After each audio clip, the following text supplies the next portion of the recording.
Good evening and welcome to Behind the Headlines. My name is Timothy Nyangweso. You need to draw closer to your seat because the debate tonight is going to be quite interesting. This is going to be a tangent we take from one angle to the other. We're going to be looking at multi-party politics versus individual merit. What does this country need? Because as the numerator of this country is the Ugandan. The political parties, the pressure groups, but also formations that are coming left, right, and center.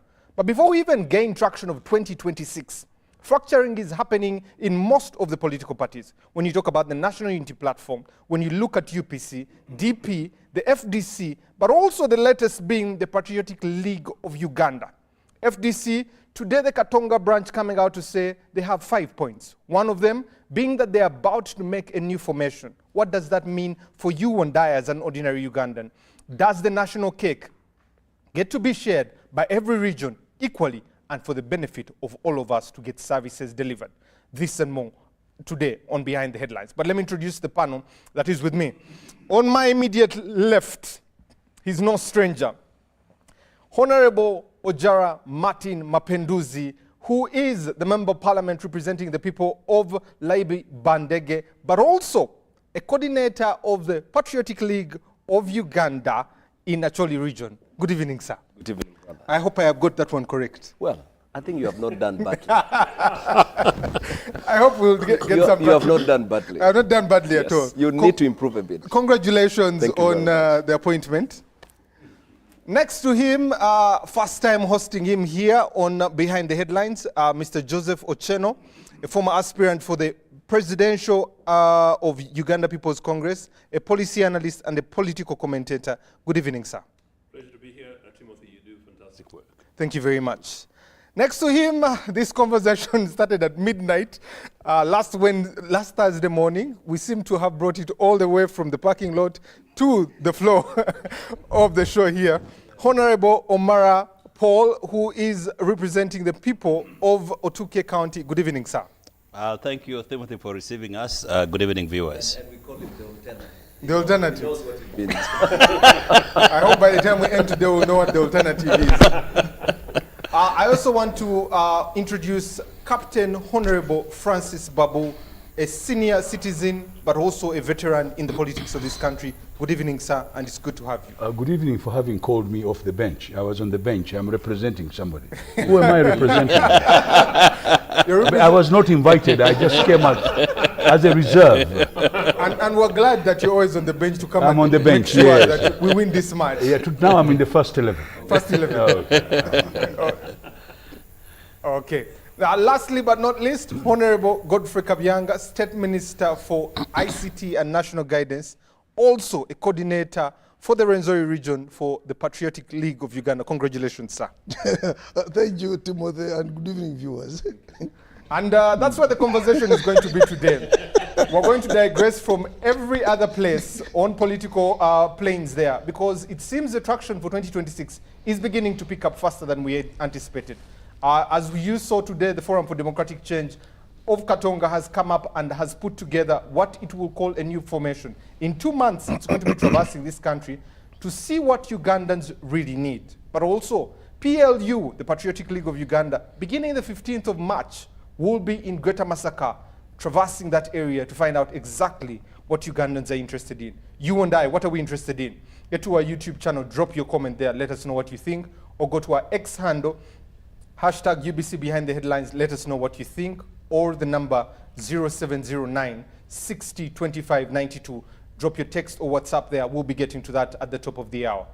Honorable Minister, please allow me to start with you, because we left it off last week, and it's only fit that we pick it up from you. You know, I've started with Omara. Being that I have two from PLU, I will pick it up, then come to our senior, Captain Babu, to pick it up from there. Pressure seems to be coming from everywhere, and seeming like PLU is gaining traction. You have become a formation, you are registered. There are corridors that say you are an NGO. There are corridors you say you are a pressure group. What is PLU and what are your objectives? Yeah, I think it's good you have said pressure seems to be coming from everywhere. And therefore pressure groups will form everywhere. and the PLU is one of the pressure groups which has been formed. We are a civic organization, and our main objective is to really sensitize Ugandans on patriotism, on issues of corruption. We need to fight it as Ugandans. We shouldn't basically leave it to anti-corruption units which have been put in place. We are looking at how we can improve service delivery. We should see how what contribution we can put in service delivery, and somehow it's also related to corruption tendencies, because there's a lot of money that is being sunk in education, in health, in agriculture, but probably it needs to be put to proper use. We are looking at mindset change. For instance, we have seen that Ugandans have certain mindset now that everything should be done by government. So I think we shall go back to the old adage of if you say what has government done, you should also ask yourself what you have done for government. It's embedded in our constitution that every Ugandan should contribute to socio-economic transformation of the country. But that's every what we Ugandan do, Honorable needs- Minister, with our taxes. We contribute to the social transformation of our country, expecting you as government to deliver on the services. Exactly, but what we are saying is every Ugandan must be productive. But to be sincere to you, Timothy, sometimes some of us who come from villages, for you might have been born in Kororo and raised in Kororo, and you are still staying in Kororo. But some of us who come from villages and go back probably every weekend, sometimes you meet people are just seated on the verandas, on the trading centers, and when you go back deep in the villages, you meet their gardens are not looked after very well, and young men, very productive young men, on trading centers, sucked into booze and drugs. Sincerely, every Ugandan must be productive. And therefore, when you wake up every day, you should know what you're going to do. And we really also, under PDM, there is a pillar of mindset change. Because we feel if government is giving money and working on the infrastructure and other pillars, looking for market and the like, people should utilize that money properly so that they can produce, and after producing, there's market, and after that, they get money to meet their basic needs and also money to save. And that's what the president is talking about. So want to really see how. You've talked about corruption, service delivery, and this is what PLU is hoping to do. Yes, yes. The shortcomings of NRM seem like they might be the desires of PLU. Yeah, And- PLU is following the historical mission of NRM, because the historical mission of NRM is just basically that.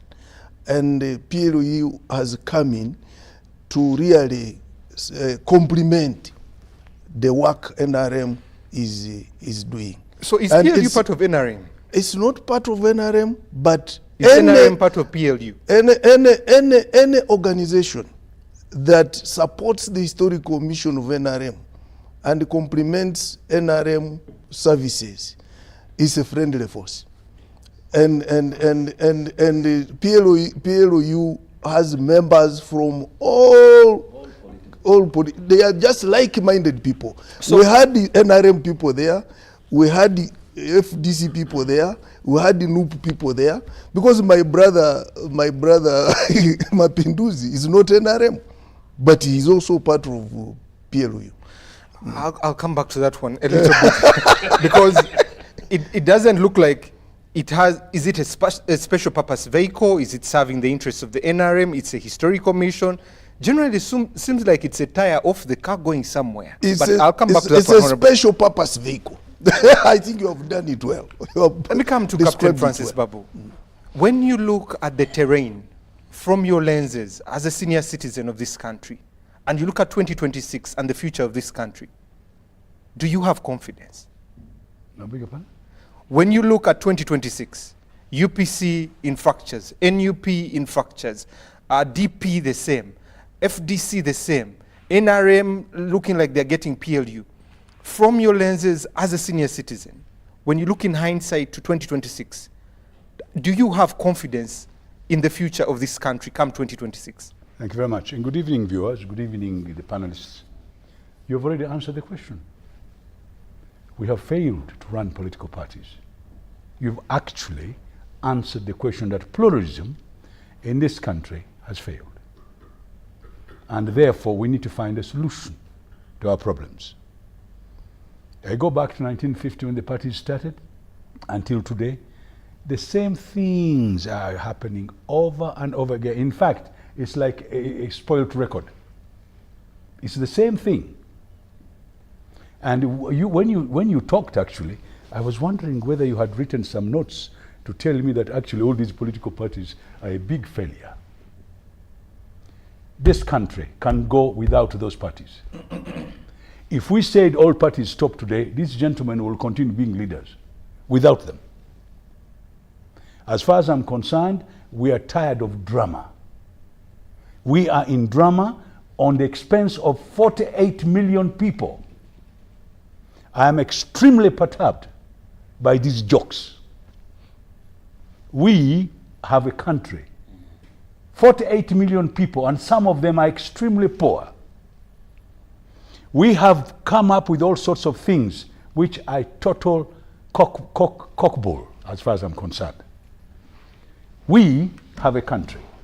We have very highly educated people. We have very nice people in this country. But I want to assure you, and I want to put it down, that politics has eluded us in terms of pluralism. Everything we are saying, we have got people here very highly educated. They have got the theories of this, the theories of that. They can say all sorts of things. But we have failed to apply. In other words, we cannot implement it. So we are coming up with all sorts of drama. In fact, what is this group called? Bakayimbira? These things you're talking about should be in Bakayimbira. Should not even be on national television. We should be talking what has gone wrong in this country. What went wrong with UNC? What went wrong with Kabaka Yeka and UPC? What went wrong when the military government came in? What went wrong in 1980? What went wrong with people crossing floors? What went wrong when we made a new constitution? What has gone wrong? We've got pressure groups left, right, and center. And when they talk, they are talking exactly what is in government.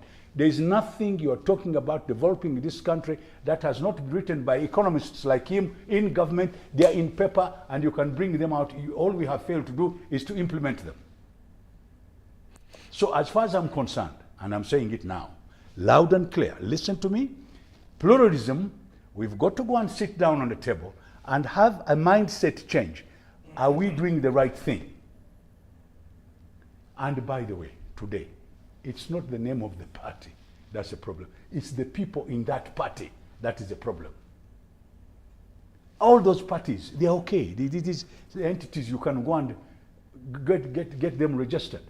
A political party has got two jobs. First of all, they come and give us their ideology and say, listen, when we compete for this power, when we get in, we shall do 1, 2, 3, 4, 5. Then they look for leaders. They say, listen, we've brought you a crop of leaders who are very good. And therefore, we vote for those leaders. Now, these other things they're telling you, policies and whatnot, those are there. We have civil servants here who are experts. And all you do, you come with your ideology and say, listen, we want poverty alleviation.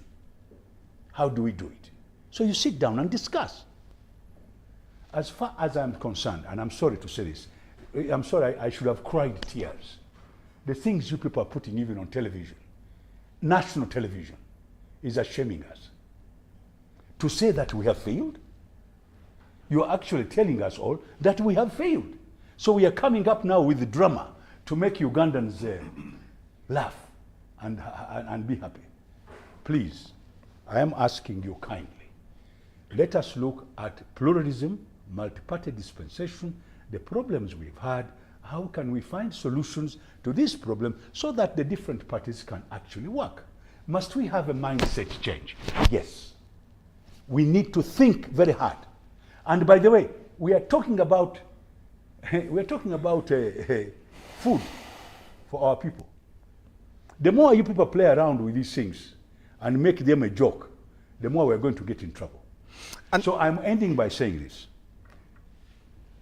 If all these parties were told to go on a holiday, we can look, I'm sure government has got enough money, maybe we can give them a holiday, take them to Acapulco.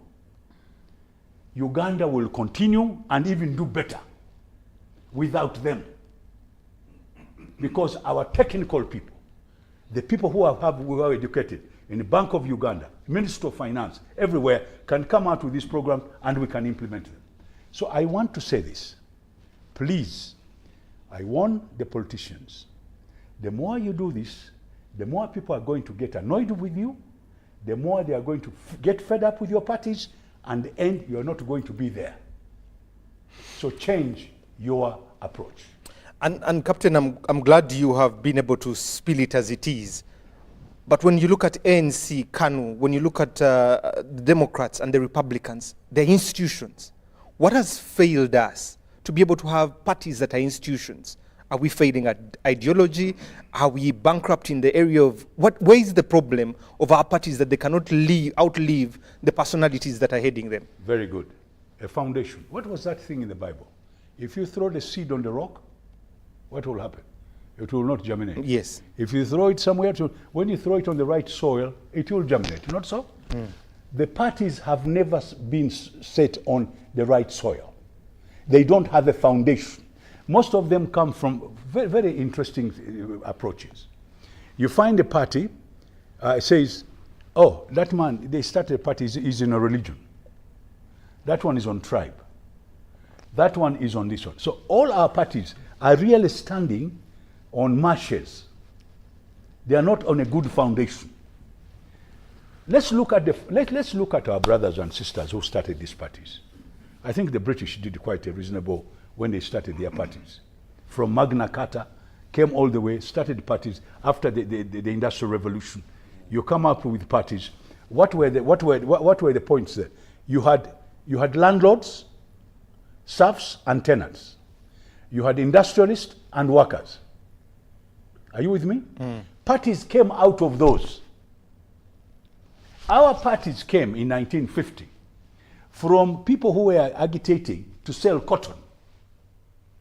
That the Indians were taking all the cotton and some people were stealing our land.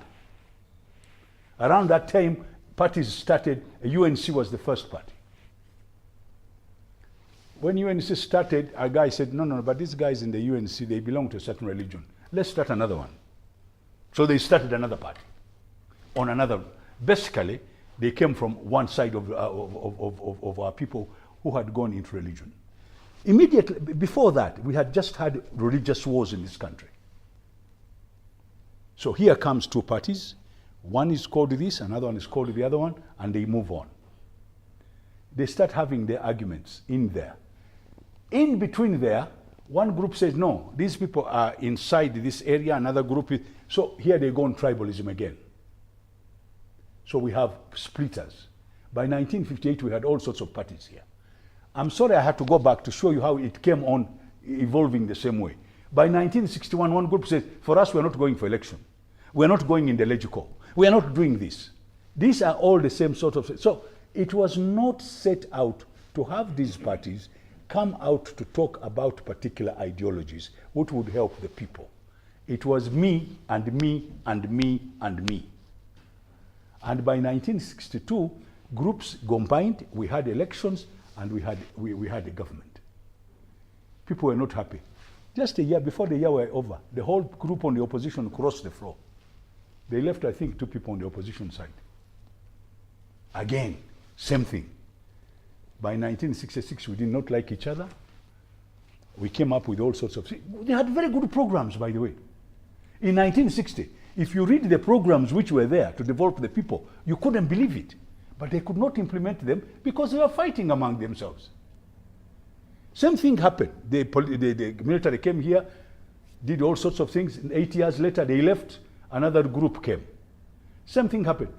If you are talking about programs to develop this country, right from 1960 up to now, we've got them. The only thing we have failed to do is to implement them. Okay. So, I would like to end by saying, and this is your good question, the parties is not a problem. The name, you can go and register one tomorrow. But the people in that party, the way they behave, gives that party a picture of what they are. So it's the people who spoil the party. It is not the party, the name. So I am saying, maybe this is my view, maybe we need to sit down and view very carefully, do we understand how parties work? Do we need to rethink our approach? Our friends there, they've got capitalism and socialism. The democracy you're talking about, which is the Far West, is basically on capitalistic ideas, and it is all a money affair. So when you have elections and people put money into the elections, you begin to wonder, that is capitalism. So we've got to sit down and think very hard. What is it that Uganda is diverse. The people have no problem, by the way. We need to sit down. The leaders of this country, our elite, need to sit down and review. As far as I'm concerned, it can be done. I still think we can do it. We need to rethink it very carefully, and we need to become a little bit more. We must have humility towards our people. Thank you very much. Honorable Mara, we began this conversation last week. We took it on during the week just to try and find out which direction we take it. In the opposition, you can't put it past Dr. Kizza Besigye. You can't put it past Honorable Kyagulanyi. In the NRM, you can't put it past the president himself. Right now, we have an individual with a pressure group in General Muhoozi. At what point do we build sustainable institutions, posterity, past all of us? Because there'll be a generation, like the Bible says, that didn't know Pharaoh. Can we have that in this country? Leave individualism, but get to institutions. Thank you, Timothy and viewers. This is a very complex and a very interesting topic. And indeed, we have a very huge dilemma. Yesterday, Honorable Nathan Byanyima stood up in Parliament and he made quite a remarkable statement. And he said, you people, while you are talking, for me, as Nathan, as an elder, I hardly sleep. I only sleep for 3 hours. The rest I'm awake thinking about the future of this country. Where are we going and where shall we be? Timothy, I should say, I want to agree with Honorable Babu, that the political parties, as we know it, have failed, really, as institutions and organs through which leaders would coalesce, come up with the policies, build up some ideology, and go out and sell it to the population so that they, through them, they can achieve political power, implement it, and should be for the good of the people of Uganda. We experimented with the movement political system for a while, and we were electing individuals on the basis of their merit, and we actually brought very high quality members of parliament for the time when we had the individual merit systems. But many people actually believed and said, okay, we can elect members of parliament, but it's very difficult to change the presidency because we don't have groupings or a political organization under which we can develop policies or programs and sell to the population and have a candidate. So the multi-party system was viewed as the best alternative to the movement political system. And indeed, President Museveni was one of the leaders who campaigned during the referendum, campaigned to allow political party system to come to effect. So ever since that time, where has our problem been? Our problem has been around, number one, the political organizations are built around individuals. It's a kind of cultism that has taken over. You look at any political organization or political party. If you look at UPC, you can't go past Obote. It's difficult. If you look at FDC, Besigye has remained an historical leader, and he decides a lot of things that happen within FDC. Now for NRM, it's actually very clear. I remember, was it Honorable Mukula, who has now moved to PLU, and Honorable Okotogong tried to maneuver to say they wanted to be the chairman of the NRM. I think the rest is history. Right now, with the NUP, Chagulanyi has become like a cult leader. You can't bypass him.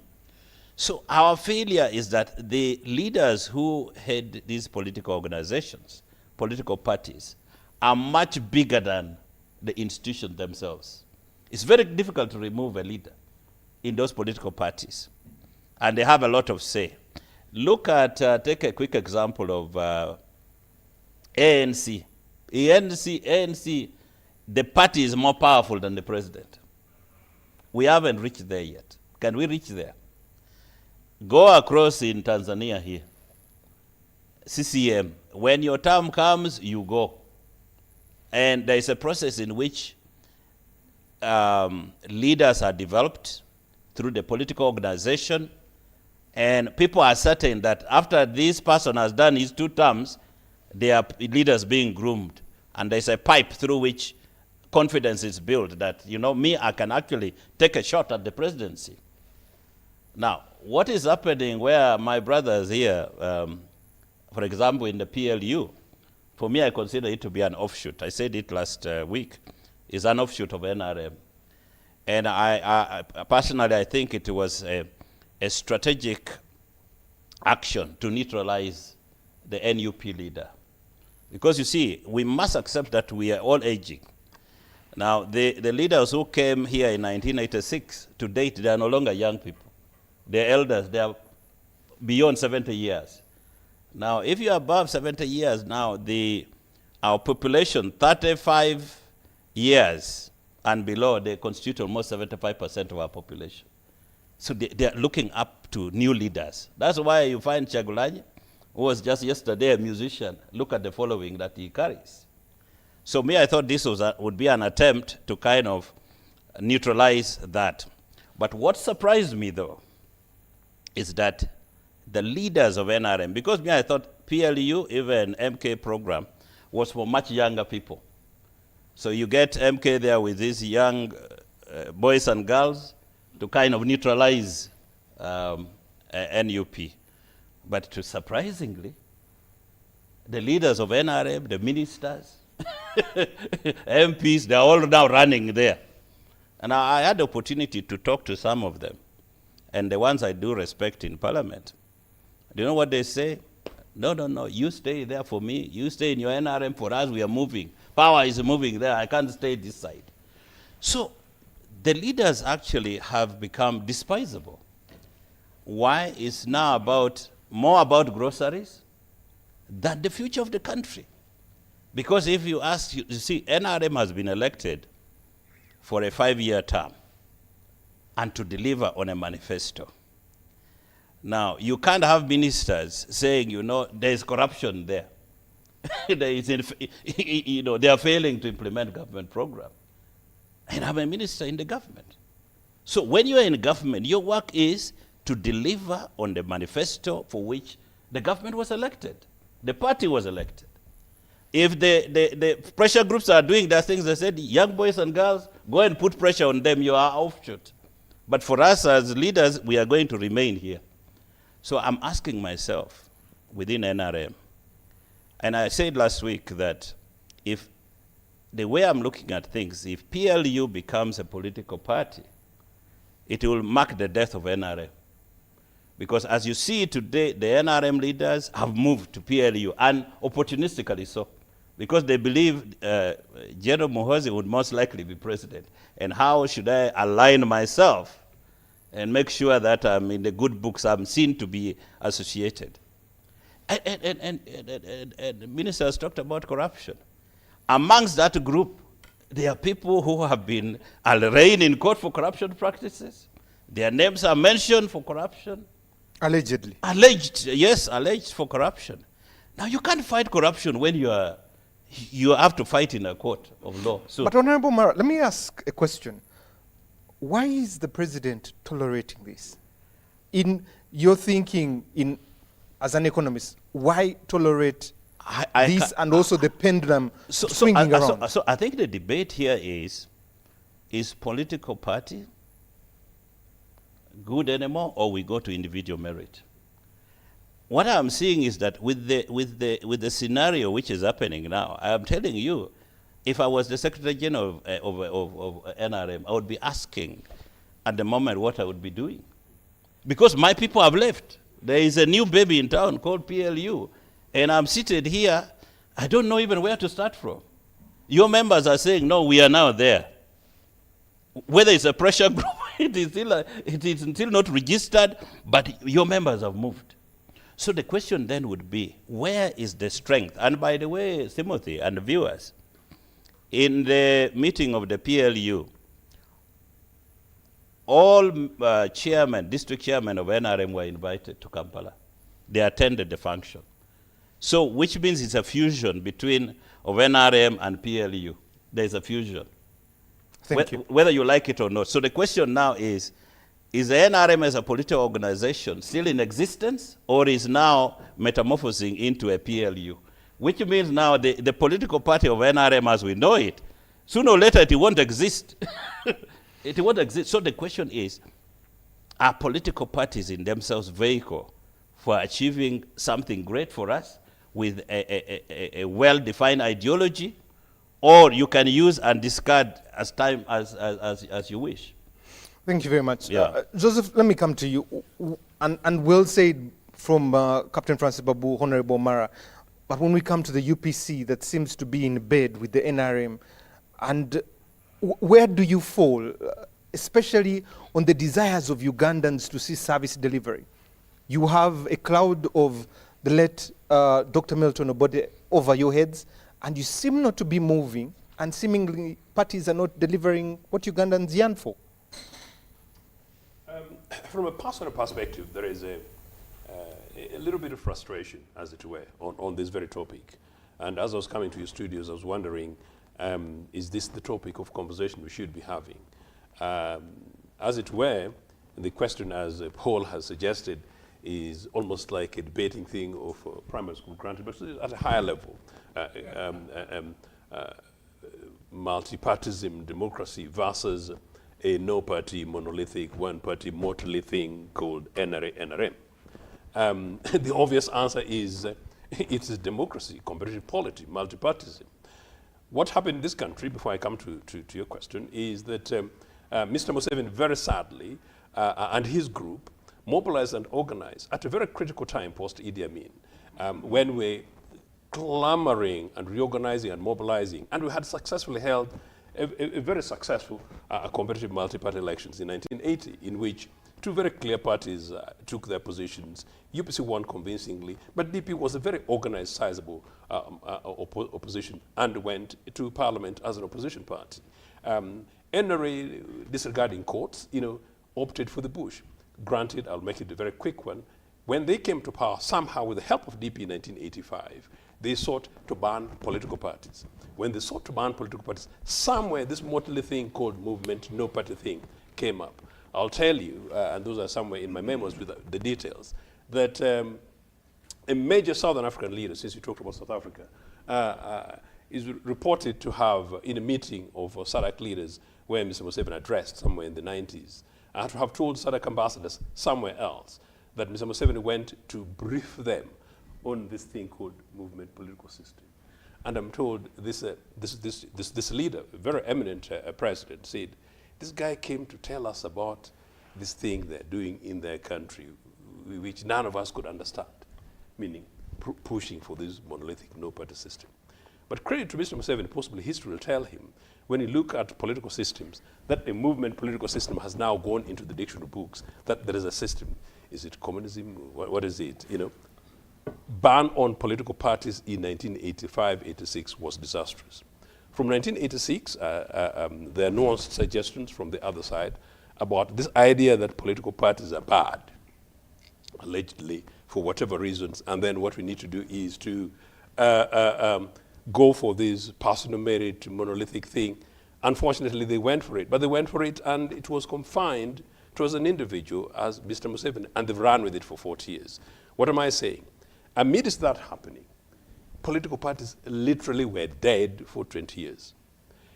Unfortunately, as we campaigned to return pluralism to this country in 2004, 2005, when we won in court, because Mr. Museveni did not return pluralism, we fought for it and we won it. UPC won it, DP joined us onto that.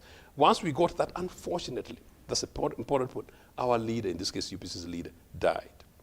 By then, as we were returning to pluralism, and we'll go to some of the leadership things that people talk about, founder members, founder leaders. In UPC's case, Mama Miria was rightly elected, reluctantly, as an interim leader for UPC. Sorry, Joseph, allow me jump in Yeah, there. yeah. You said, and the leader died. Did he die with the ideology? I will actually. It was my intention to give the ideological background, but I was giving you context to maybe to save time. He didn't die with ideology, nor did he die with the party. My point was, once Obote died, Mama Miria was legitimately, democratically elected as an interim leader. Beyond Mama Miria, Olaro Tunu was elected democratically and freely as the leader of UPC 5 years later. Post Olaro Tunu, the election that should have replaced him is the quagmire which went to court. So it's actually not fair to UPC or indeed to this country to suggest that Jimmy Akena has followed his father, because Jimmy was not elected UPC leader. As you know, the Supreme Court ruled only the other few months that Jimmy is not leader. Joseph, let me jump in there. Mama Miria was elected out of sentiments. Indeed, yes. To an extent, yes.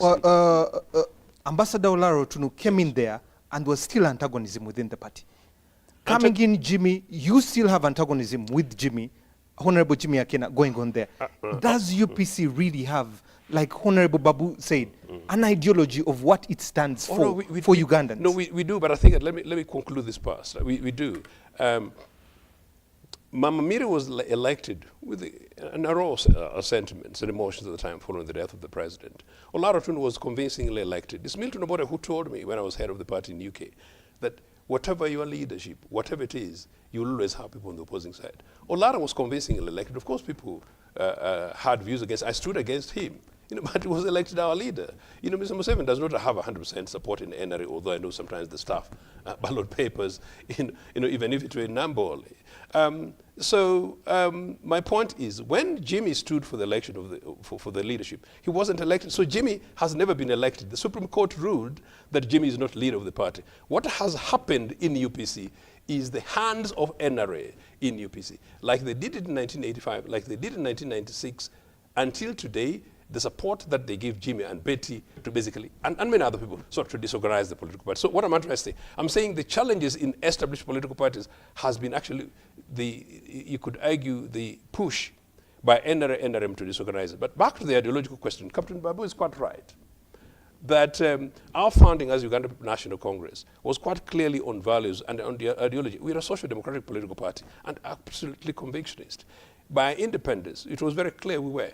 And we delivered on the programs, ideological programs. And when I found myself in exile, I look around to the British Labour Party, I look to the Congress Party of India, I look to sister parties alike around the world, and they're completely consistent with the values of Uganda People's Congress. I don't know any other political party in Uganda outside UPC with a clarity of values as we are.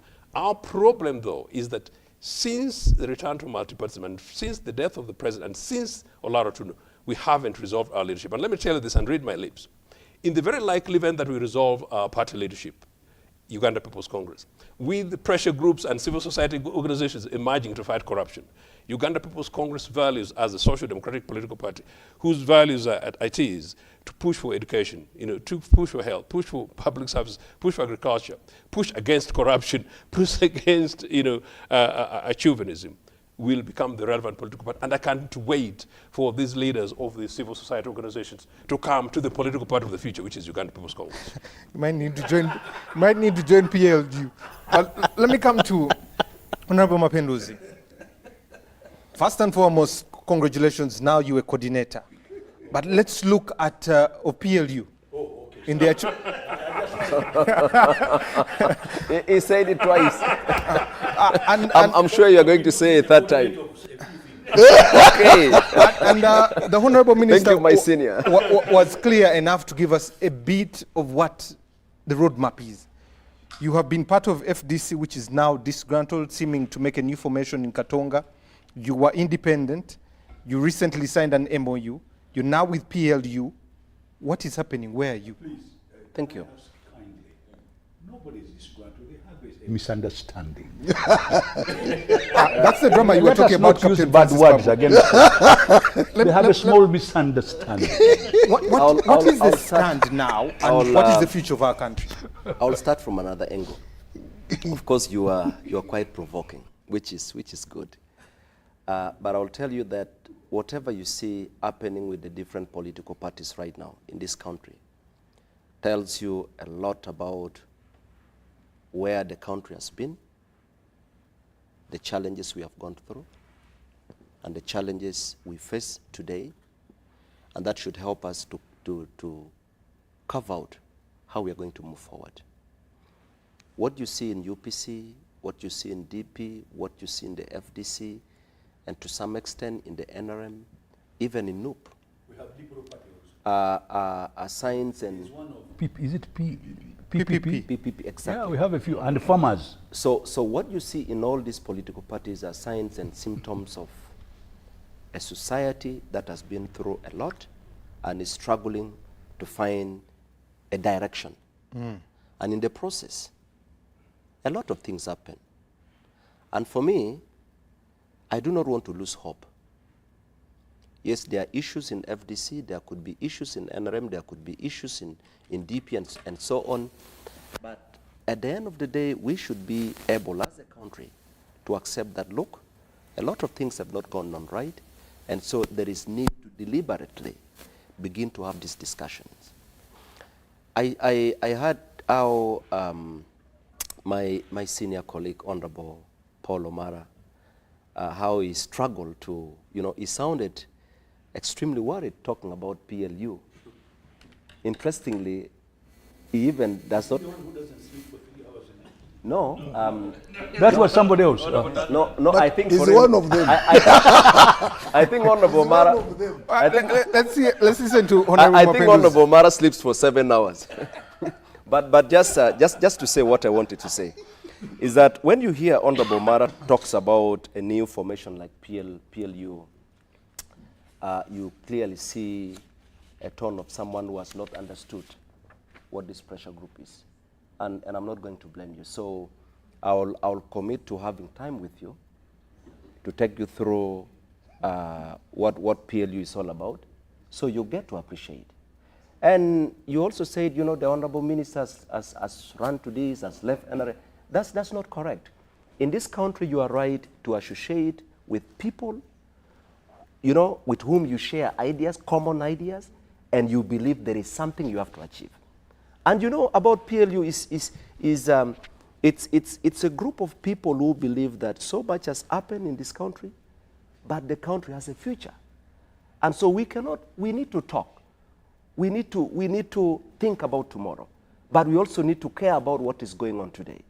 And so when you see somebody coming from NUP, coming from FDC, coming from NRM, It's a group of people who care, and they want to talk, and they want to find a way to move forward in a positive way, because it's not going to be all about lamentation. So what is the conversation, Honorable Jara? Can you allow me? The challenge I have. Can you please not interrupt? Honorable Mara, let him come. Can you please not What's the interrupt? Because conversation you're having with all these intersections, or what I could call fusions? What is this conversation? you see, Timothy, one thing I can assure you is that I will be reaching out to you as well.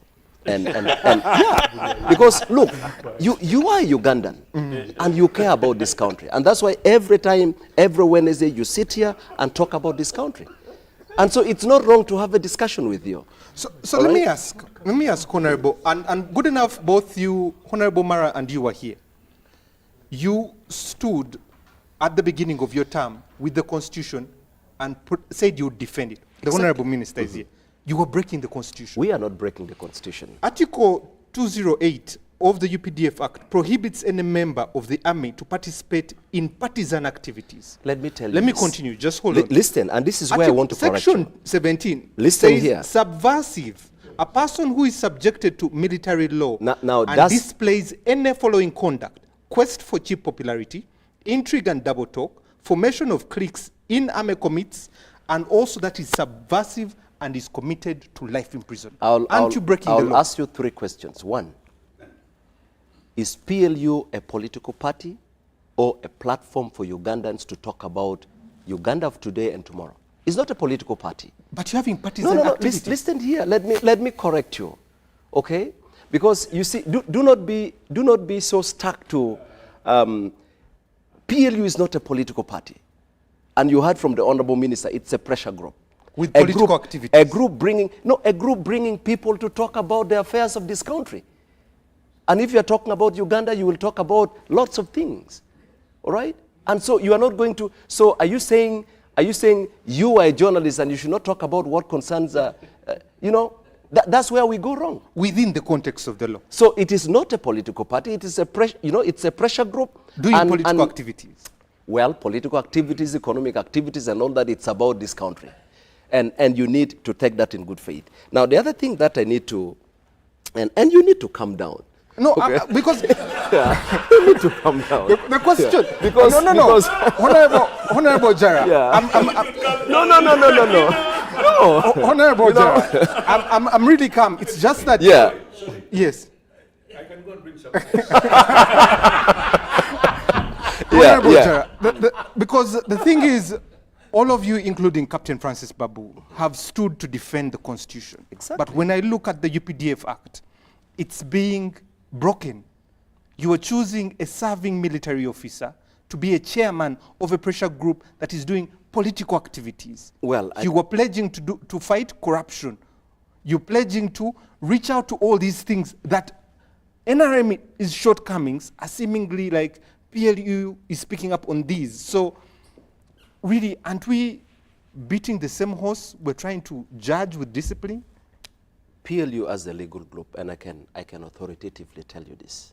PLU as a pressure group, a legally registered pressure group, is a group that brings like-minded people who care about this country, people who care about the future of this country, and want to talk about it. And it is not wrong for people, whether you're in the army, and it's not wrong to talk about the future of Uganda. So let me ask a straight question, Honorable But Jara. you see, when you get directly into politics, okay, then that's a different story.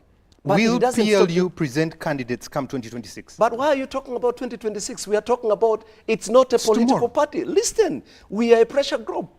And that is why different people are, I came to parliament as an independent. The Honorable Minister is NRM. He has not abandoned his party. He So belongs to the NRM. tweet put by General Muhoozi March last year, where he said come 2026, he'll be on the ballot. PLU was formally launched on the 15th, and you mentioned it. And he's the chairman. So let's talk about PLU from And the, he's from the chairman. 15th, okay? He's the chairman. It becomes a legal entity launched on the 15th, and that is the direction we want to take. Now, let me talk about the other things that you allowed the rest of the members to talk about. Uganda went through a referendum on 28th of July 2005. And Ugandans decided that we should go multi-party, which was a perfect decision, because that allows different people to belong to different groups and participate in the politics of this country. What has happened is that, one, I think it would be unfair for us to begin to look at other countries and begin to think Uganda should be like other countries. I think we need to spend a lot more time to understand who we are and how we can do better as a country and build something that works. Maybe in a few years from now, or a few decades, other countries would also begin referring to Uganda. But only if we spend a lot of energy in trying to, because it's not all about lamenting and saying, you know, but how much effort are we putting at political party level? Look at the political parties you are talking about. The Democratic Party is one of the oldest political parties. The UPC is older than the NRM and many other parties. But how much are they doing as political parties in trying to build structures that work, in trying to build systems that work for those parties, in trying to make sure they are everywhere in every corner of this country? That is a question that needs to be answered. But of course, there are also challenges that we all understand. Because then you are going to say the UPC is not able to be in every part of the country because they do not have the resources they would need to do that. Okay? So Uganda, when you look at a country like Kenya and other countries, their government looks at political parties and the resources available. I think a few years back, that's when political parties started getting some money. I do not know how much the UPC gets every financial year in terms of... Depends on the members of parliament. Depends on their strength in parliament, and there is a formula that has been developed. But you see, even so, that is not adequate. The political parties, because these political parties are not just, things that belong to individuals. These are platforms that are likely to contribute in shaping the future of the country. So if we want to see political parties get a lot more effective, have structures everywhere, they need to be treated fairly, deliberately supported, so they can, a ground can be created for every political party. But we also have to acknowledge that the environment right now is not favorable to some political parties. Okay. All right? Because if political party A, the NRM, is able to, their candidate is able to run everywhere, and then the other parties are saying we are not able to hold rallies and all that. This is the kind of discussion we should be having as a country.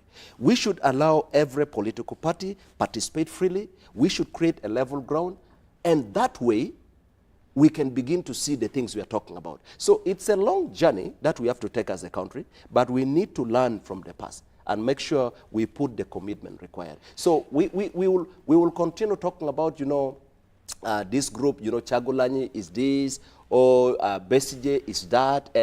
But you see, a lot of the things that we are seeing right now has a very strong tie to the kind of, history we have had as a country. Even how those political groups, political parties have been created.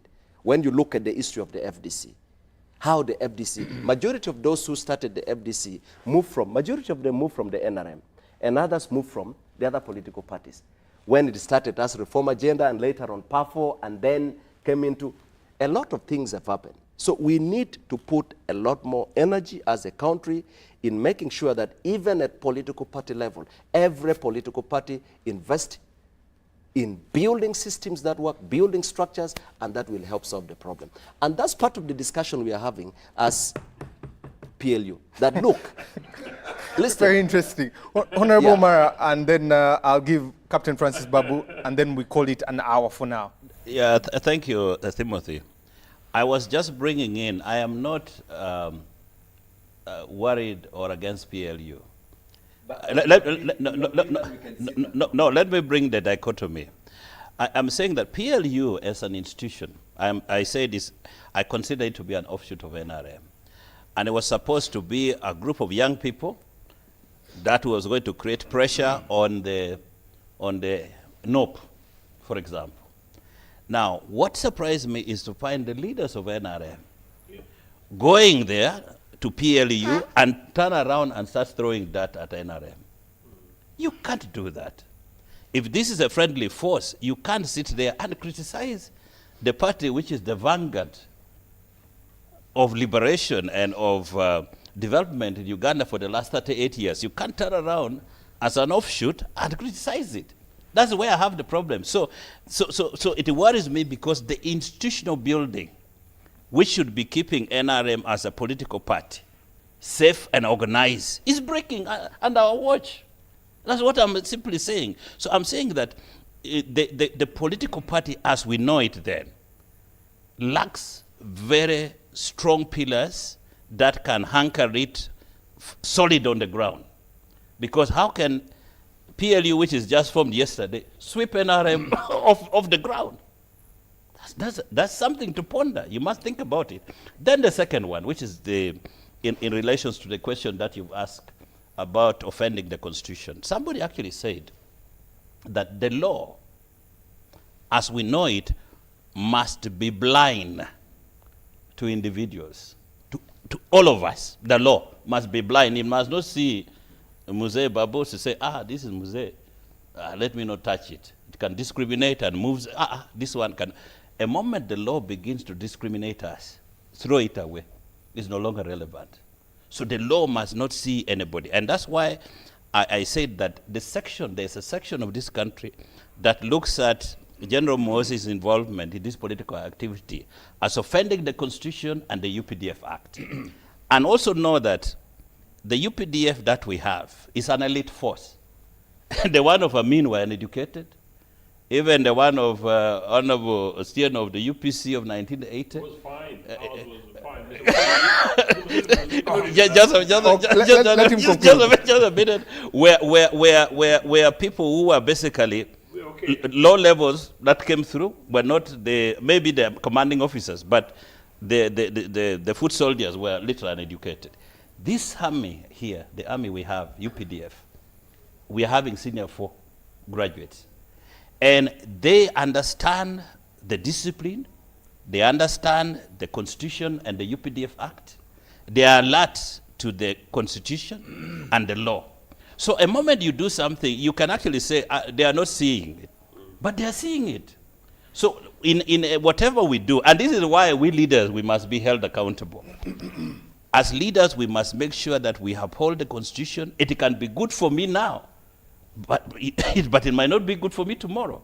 So we must actually stand firm and say, like I said it openly, that General Muhoozi has made it very clear that he wants to run for presidency. The best the army can do and the commander-in-chief can do is to relinquish him from the army so that he can actually come out and participate. And it's rightfully so. He has the right to stand for presidency. So don't vulgarize the law for political expediency. Okay, gentlemen, I'm going to ask that we take a break. I'll come back to the minister and Captain Francis Babu. We're going to come back and we'll be discussing this institution of political parties versus individual merits there. But also we'll come back to discuss, how do we sort this problem? How do we identify our identity as a country moving forward, especially for posterity? This and more after this break.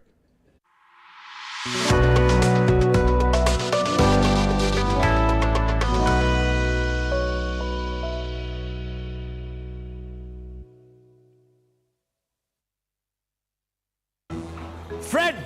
Osmosis. Freddy! Fred Dollar, my boss, CEO Inojo, the general of generals, the conqueror of conquerors, the first and the final, the sky above the skies, the promised land, the terms and the conditions, the international king crocodile, the source of the Osmosis. Nile. I don't have money today. Just take a polite loan of 200k to stock on my shop. The signs and symptoms of success. The bank commander, not the bank teller. Why hassle for a loan when you've got MTN Momo? We're sorting. Use the Momo app or dial *165*5# for all quick loans. Choose from the different loan options from our partners and get one that works for you. Together, we're unstoppable.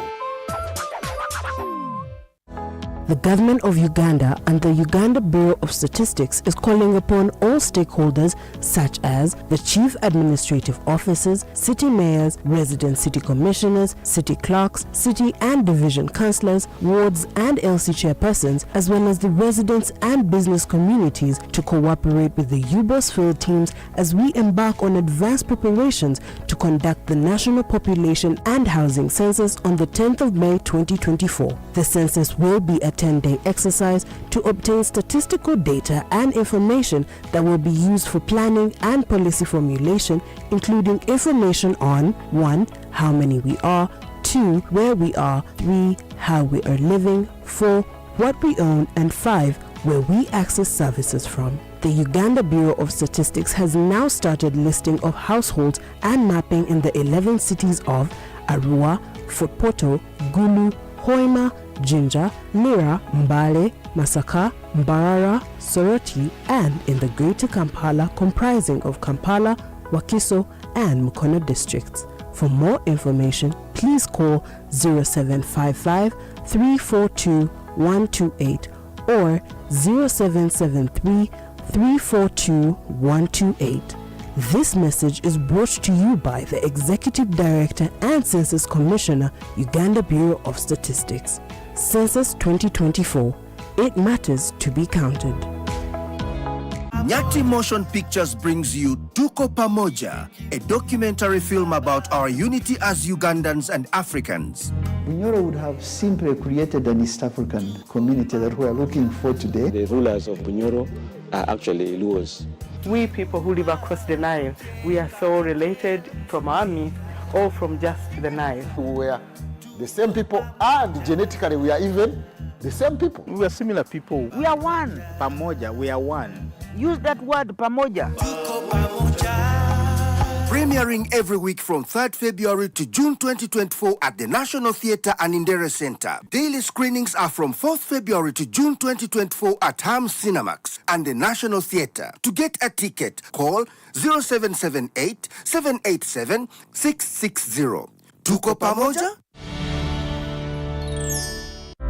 Ebisera by'okuzzaayo abaana mu masomero tebiteekwa kukaluubiriza n'akatono. Eno kusimba nnyiriri mpanvu kano kalipagano ka bidduka. Simanyi kuzunga na banka siripisi? Kati osobola okusasula school fees z'omwana wo ate n'okola n'ebirala ntoko ku ssimu ye ey'omu ngalo. Ekikola kyangu nnyo. Nyiga bunyezi *855*8 ogoberera ebikulagiriddwa oba okozese app ya MTN Momo. Ate kati okola ki olwaleero? MTN Mobile Money Uganda Limited erungamizibwa banka enkulu ya Uganda.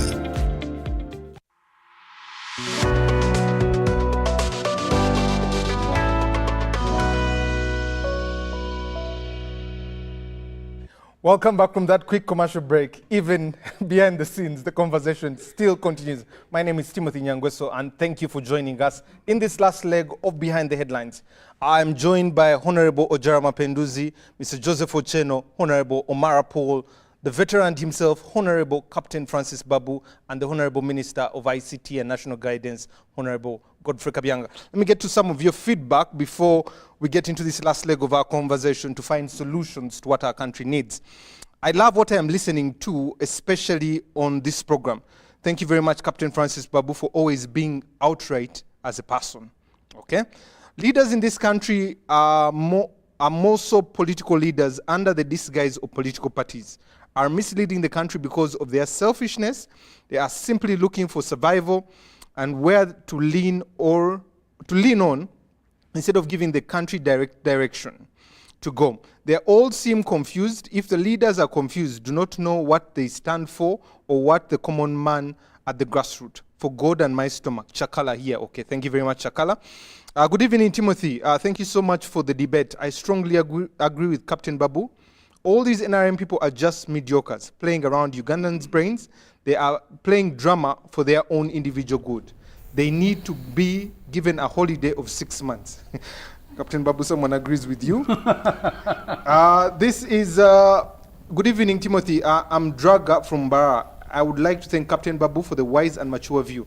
May God give him another more years so that he can educate Ugandans. Thank you for the program. Okay, thank you too. This is quite lengthy. Please do not call this line. Good evening, panelists. Thank you so much, and thank you, Timothy.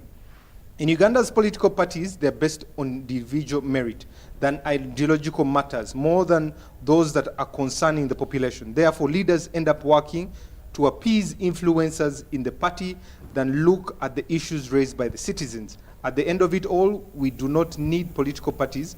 What we need is service delivery, period. Opio Michael, a teacher in Buyikwe. Okay? Lastly but not least, good evening, Timothy. The panel is fantastic. The political parties have been a briefcase for political parties have become briefcases for political individuals. You only hear about them in elections and what they need. The common man is preoccupied with finding the next meal. Okay? Lastly, good evening, my brother Timothy. Thank you for the fantastic panel. The panel, sorry, this is Jack Mutebi in Stuttgart, watching us from Germany. Thank you for the panel. However, Honorable Mara should remember that NRM is not dying. It's only rebranding itself. PLU is replacing Uganda Patriotic Movement, which Museveni himself had formed. And since he said that Muhoozi is the one who avenges, you are yet to see the other interesting things coming up. So in essence, it's the old dream with an old vision, a new wine schemes rekindled. Thank you very much. Okay, a lot of messages coming through. I will get to some of them at the tail end there. Honorable Minister. Yes.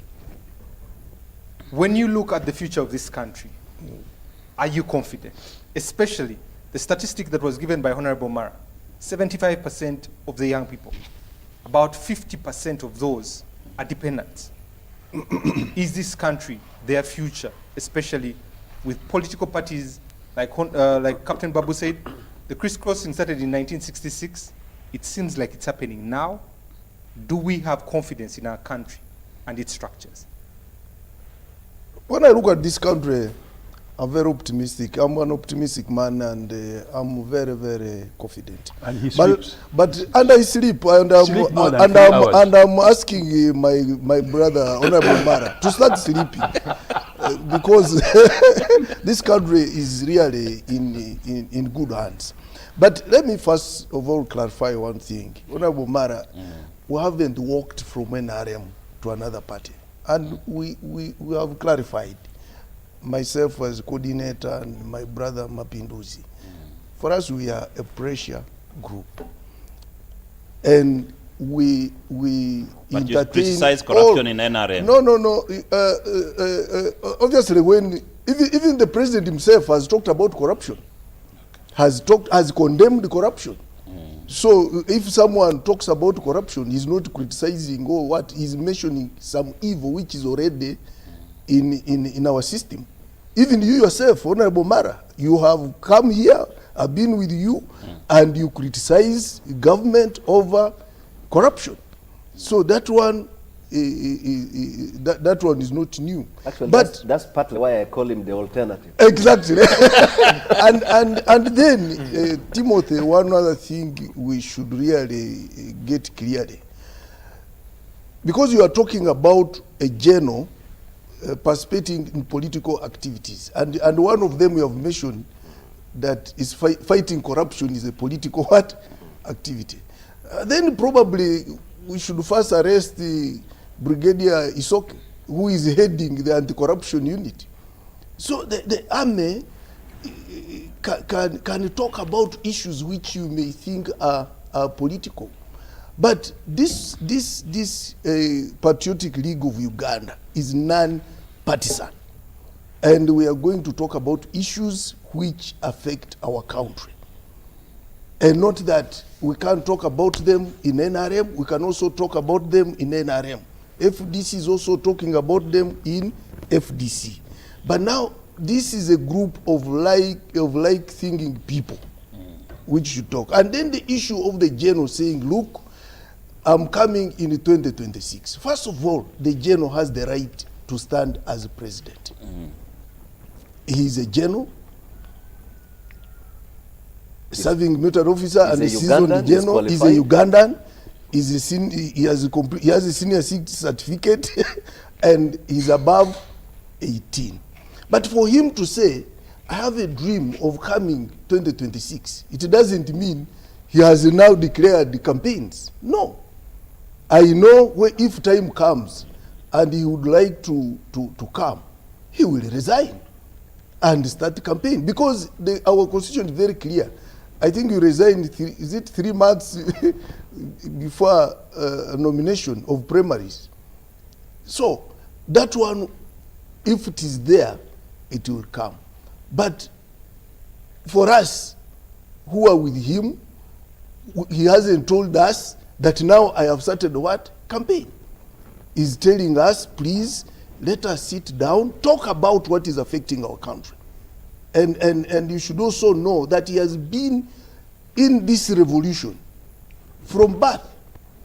So as a revolutionarist, he cannot also wait and see some things going wrong, and he can talk about them.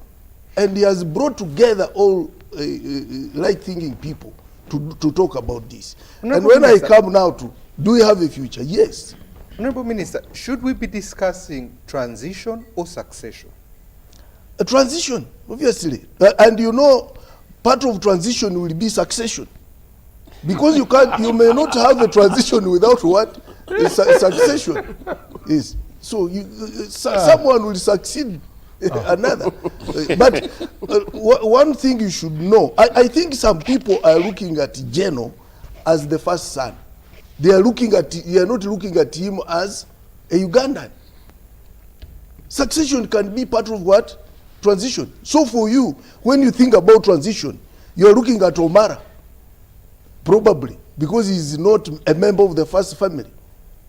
The transition can be a member of the first family because they all have the right. Look here, why are you bothered about the Geno? When the speaker died recently, his son succeeded him. Right now, Honorable Cecilia Ogwal, the late, the daughter is in the race. And we can give so many examples. So me, that one is not a big issue. But the big issue is to strengthen our democracy. To strengthen our democracy, to have free and fair elections, to ensure all parties compete at a leveled playing ground, and to ensure all candidates, presidential candidates, compete at a leveled playing ground. But we shouldn't look at who is coming, is the son of who, not at all. Even you, Nyangweso, Timothy, you can stand in 2026.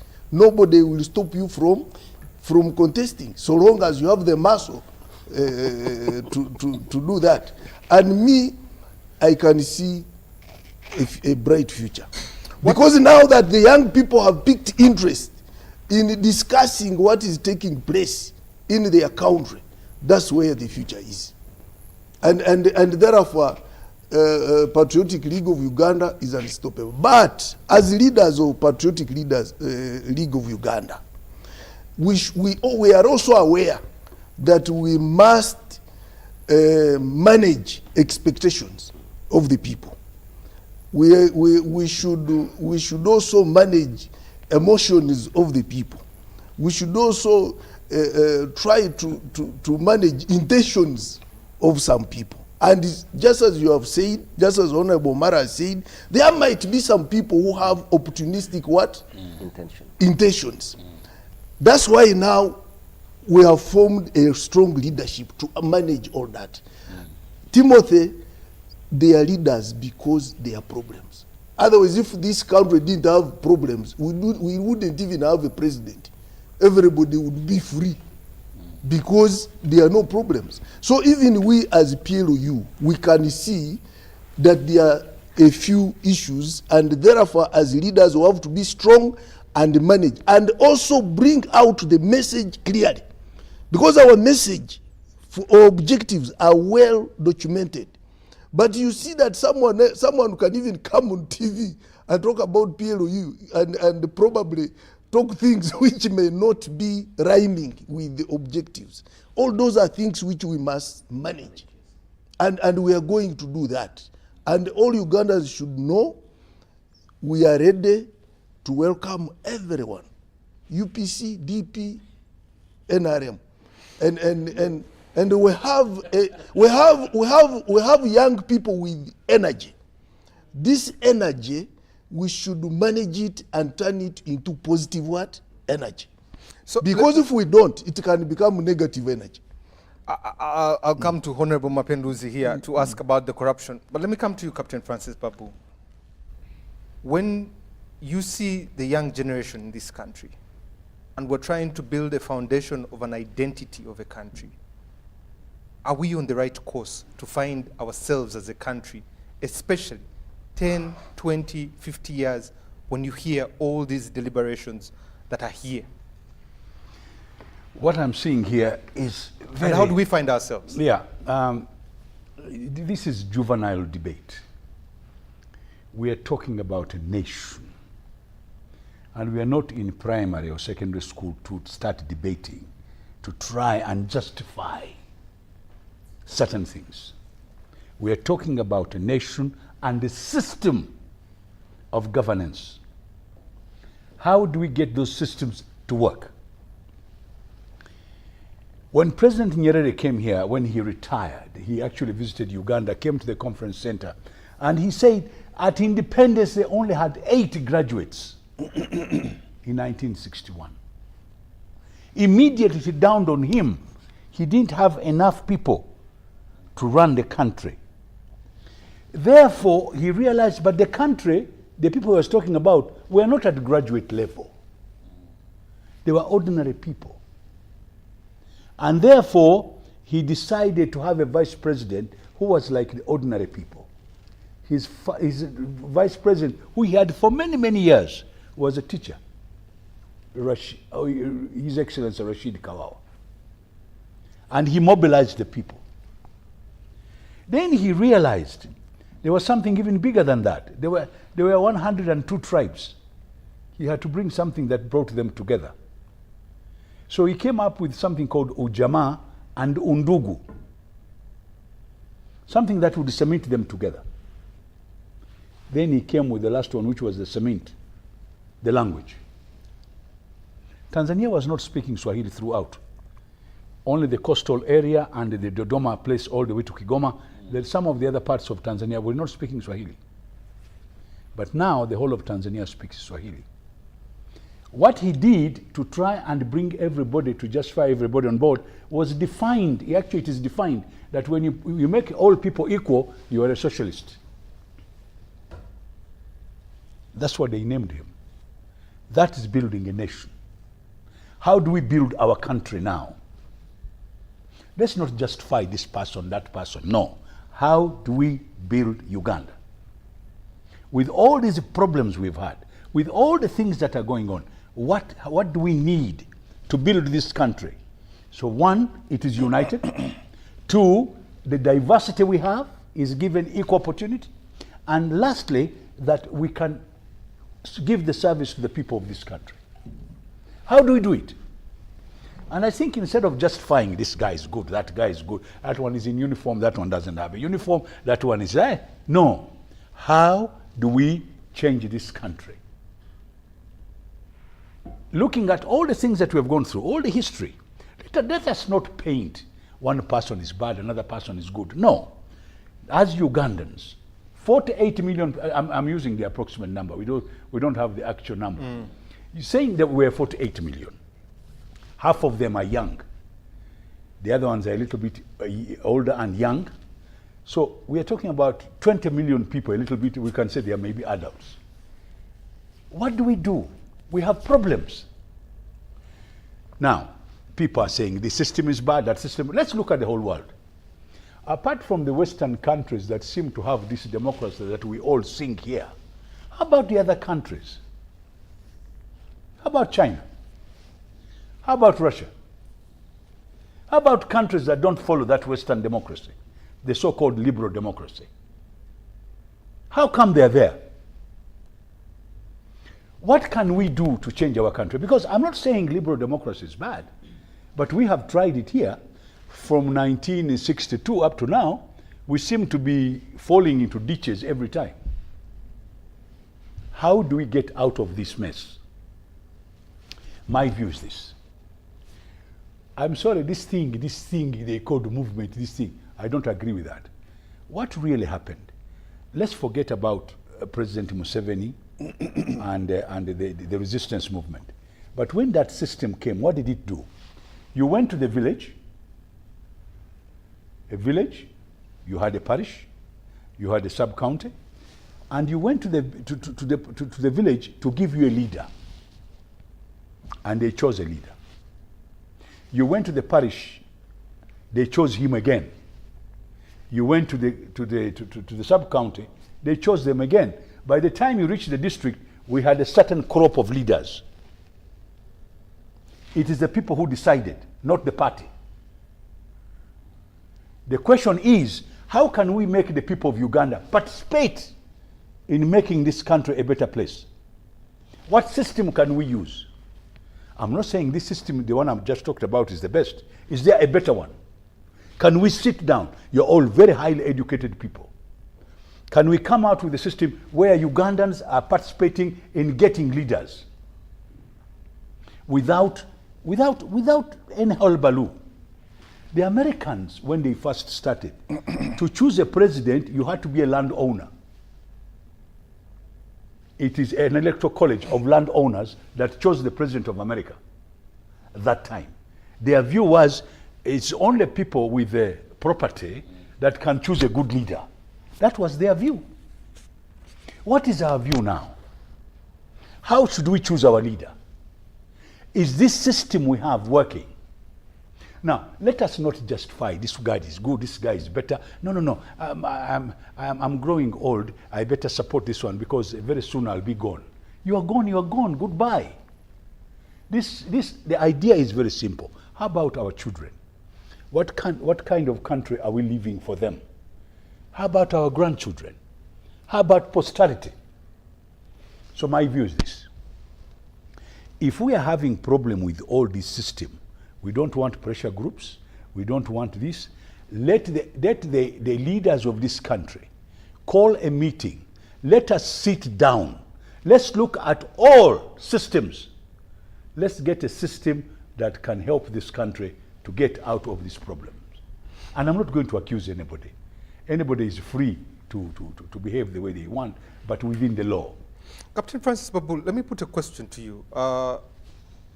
President Nyerere united the country. Yes. Language, and ensured that there was umoja. Yes.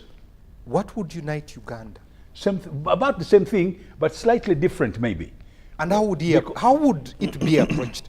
56 tribes in this country. You see these people who are sitting here? Tribes. You see all the people who are sitting here? If you gave them a prescription how this country can be a good country, they will all join you. It needs one man. Magufuli just the other day, for 5 years, changed the whole of Tanzania. One man. You don't need a lot of people. You need a sincere. I like to go back to that thing. You know, I love it. There's a man called Lee Kuan Yew. He came out with one word. Singapore. He came out with the MPH. Meritocracy, merit. The other second word, pragmatism. The last word, honesty. What is lacking in this country is honesty. We can change this country regardless of the system, by the way. It's not the system that's the problem. It's the people that are a problem. Thank you very much. Thank you very much. Honorable Mara, you have heard from our senior there, Captain Francis Babu, really emphatic and also very emphasizing where we need to be going as a country. The fraction that we have done in this country, especially with political parties, when you look at FDC and you look at the venom today, when you look at NUP and the fraction that is in Masaka and you look at this, when you look at UPC and you hear how Mr. Otieno speaks there, and he says we need to find that. What is that thing that can bring East, West, South, North, Uganda and say let's follow and believe in this one thing and have a future of a country? Thank you, Timothy. I think Honorable Babu nailed it with the Singaporean matrix. But for us, I think the unity of our country is actually lacking. Yes. Because if you see all the factions which is happening, whether it's in DP or FDC, there is a lot of tribal undertones, you know, because this leader comes from there, you know, that's why you're opposing us.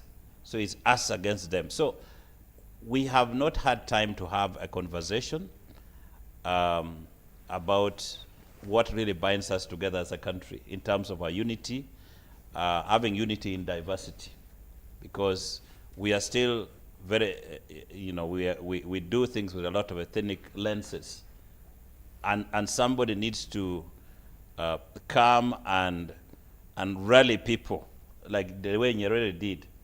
By the way, I gave an example last time here that when I was in Tanzania as the MD for Stanbic, a Luo man came from here to assist me in IT integration. And we were excited when I was speaking Luo, talking Lango. And one of my managers walked to me and said, "Chief, that thing is not allowed here." I said, "What is it?" You're speaking your local language here. Here you either speak English or Kiswahili as official language in this environment. It was in the DNA of every citizen. So what is it that we can do to dramatically transform our mindsets to remove away the tribal things and we begin to look at ourselves as Ugandans? I don't know how it can be done, but I think we need to deal with that. Timothy, one other thing I wanted to look at is, if you look at all these political parties, the constitution of Uganda, by the way, says that all these, the constitution of these political parties, the way they conduct themselves, must be in line, in tandem with the constitution of Uganda and exercise democratic practices. But if you look at these parties, the question I ask, for example, if I'm a member of the NRM, what is it required for me to access and be as a candidate, a presidential candidate within the NRM party? Is there room for me to do that? Pick UPC, is there room for any one of us to exercise our democratic rights and go through the process without being discriminated and stand as a candidate? Do the same thing for NUP, for all these political parties. So as I said, is that in terms of the law, we have this constitution of these political parties there, but in practice, people are gagged. Yes. People are gagged. And so people are gagged to insulate other people. Some people from, as if it is a right for them to achieve political power. So the democratic rights as it's exercised in the Constitution of Uganda must be practiced within the political parties and political organizations that we have. And that's why when I was giving my example to Honorable Mapinduzi, if for PLU to go and start their pressure group, that is okay, because they can actually transform, by the way, to become a political party, which is in own right can run and provide a candidate. Now within NRM, as a political organization, at point T, when Muzee Kaguta now finally says, I'm not here, will there be room for anybody to come and access that power and stand as a presidential candidate? And this is the open conversation that we must have as a country. If we cannot have, and by the way, I see people are very lethargic, very timid. People are, unfortunately, this generation, our generation that we have, will not help us. I think the younger people will do something better than our generation. Because our generation have become opportunistic. For us, we see the grocery is there, I can't walk bypass it. And then secondly, I should never say anything that would be misconstrued to be not in line, in tandem. But as Honorable Babu said, for me, I'm now in my 50s. The year ahead of me is much shorter than behind me, the one I've lived. I have children. I will have grandchildren. I must, as a leader, leave this country much better, you are still around unless more stable, more stable than I've found it. And I must speak truth. If I don't speak truth, then who will say it? I should not do things opportunistically so that to be seen. No, I need to speak because you know what Nelson Mandela said? He said, somebody who speaks to you when you're with him, when he goes to the other side and speaks something else, is not fit to be a leader.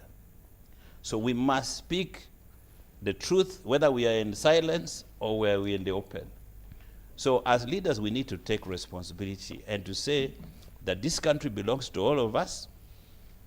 The Constitution of the Republic of Uganda is for all of us. I was actually humbled. You saw when the president was handing over the UPDF establishment 2021. What did he do? He was reading the Constitution, from the Constitution, the powers that is given to him, the delegated authority is referring to the Constitution. So when it comes to the matters of the Constitution, it is like our Bible. We must never, because of a duplicity, undermine it today. And Honorable Mara, Yes. staying with you before I get to Mr. Ocheno. Yeah. Parties have an act, have a law that governs them. Yes. When we look at pressure groups, there's no administration, there's no governance, they are free range. How do we manage, especially their activities, so that they're not dwindling to divert Ugandans in different areas? Because that's the biggest question here. So that is why I said pressure groups. Let's not leave pressure groups for people who are not in authority. Let's leave pressure groups to most of the pressure groups are normally young people. If you look at the DPs, they used to have them, they were called what? Young Democrats, Uganda, UID. UID, and these are young people from the university. They were coming, challenging the leaders in DP. And they're saying this is where we need to move. The Mabikes, the Mangashivumbis of today, they were young people from the university. And they were the young people who are running the thing. That's why I said, for me, I was put aback by seeing the elders of NRM running into a pressure group. And yet the president has given them a mandate to run, to execute, to deliver on the people of Uganda. And they have resources, they have a budget. They are given offices, they have vehicles. How can you run to a pressure group which has no resources? Really. So the pressure group, they should leave it to a section of the young people who are unhappy with us, we the leaders, are saying, now you are corrupt. You are not leading us well. Let them put that pressure on us so that for us we said, hey, elders, we are in charge, but look at what the young people are saying. We must listen to them. But for me, if I run away from my responsibility as an elder, and I run at young people, then I start looking back and saying, those were, hey, we are pointing at ourselves. That is abdication of responsibility. That is, I don't know what, is a breakdown of systems. Okay. Yeah. Yes. One point I just want to put up. There is no Ugandan, as long as you're Ugandan above 18, you are free to stand for election through a party of your choice. Yes. I want to make this point very clear. Another point, there is no law which stops a son of a leader to stand, or a daughter, for any elections, as long as you follow the law. Okay. So I wanted that because I want to give an example. The Prime Minister of Canada, the father was a Prime Minister. Indira Gandhi, the father was the Prime Minister.